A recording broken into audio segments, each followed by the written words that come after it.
আমাদের দেশের মানুষ বিচার পায় না, শিশুরা ধর্ষিত হচ্ছে, বর্ডার দিয়ে অস্ত্র ঢুকছে থানাতে, আমার জনগণ বিচার পায় না, মামলা দিতে গেলে মামলা রাখে না, আর স্বরাষ্ট্রমন্ত্রী সংসদে দাঁড়িয়ে উনি বাংলাদেশের মানুষকে প্রতারণার সংবিধান শিখায়। আপনাদের কি অধপতন হলে মানুষ আর বিচারও চায় না, কারণ সে জানে বিচার চেয়ে লাভ নাই, কারণ সে বিচার পাবে না। আজকে আমরা বাংলাদেশের এমন একটা সময়ে দাঁড়িয়ে বক্তব্য দিচ্ছি এখানে, যখন শিশুদেরকে ধর্ষণ করা হচ্ছে এবং বাবা বিচার চাওয়া বন্ধ করে দিয়েছে।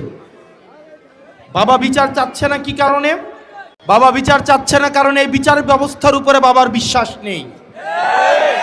বাবা জানে এই বিচার ব্যবস্থা নিয়ে কিছুদিন ফেসবুকে লেখালেখি হবে, রাজনীতির ময়দানে গরম বক্তব্য হবে, কিন্তু দিন শেষে বাবা তার সন্তানের ধর্ষণের কোনো বিচার পাবে না।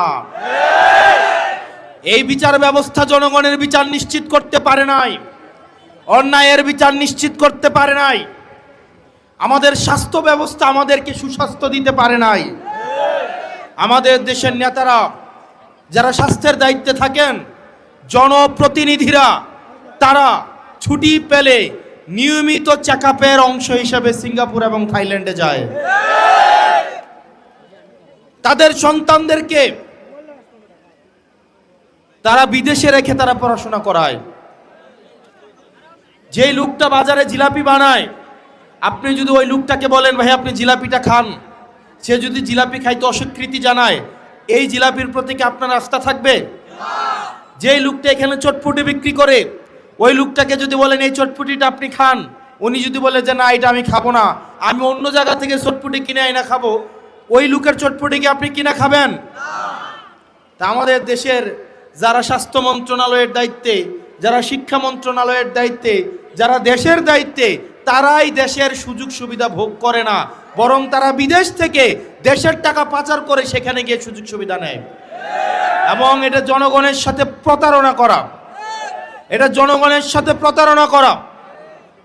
প্রিয় মনোহরগঞ্জবাসী, আমরা এটারই পরিবর্তন চেয়েছিলাম। আমরা চেয়েছিলাম এমন একটা বাংলাদেশ, যে বাংলাদেশে একটা সন্তান যখন ভূমিষ্ঠ হবে সেই জায়গা থেকে সে তার অধিকার বুঝে পাবে। আমাদের দেশের চিকিৎসা ব্যবস্থা, আপনি আমাদের দেশের চিকিৎসা সরকারি হসপিটালগুলোতে যান, আপনি দেখবেন ফিলিস্তিনের রাফা ক্যাম্পের থেকে বাজে অবস্থায় সরকারি চিকিৎসাগুলোর। আপনি প্রতিষ্ঠানগুলোতে যান, শিক্ষা